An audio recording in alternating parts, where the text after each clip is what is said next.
this is an updated version of our car parks. There will be people here in the morning or all day directing you on where to go and where to park. Kia ora whānau, here's the update of our tent for the Aru Day. Here we have our judges' tables. Then we've got our stage over there, whānau. Come on, go check it out.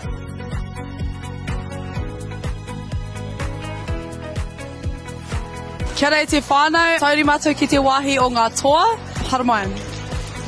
Ina ka kite koe etai o enei, ko enei ngā wāhi o etai o ngā toa e haramai ana ki te whāngai ngā tangata.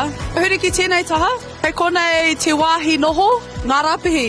Whakamahia te rapihi koa? Ko tētahi o ngā tiri mo te ahure o ngā Pikiao, te tae te tango pikitia, rikoa tā rānei ki roto i tā tātou whare a rangiti, o te rā tā tātou tēnei te nui, o te atawira. Wai hoki he mea ka ngaro haere koe haramai ki te kimi wenei poraka a tahua wātu. Nō reira, U tonu mai.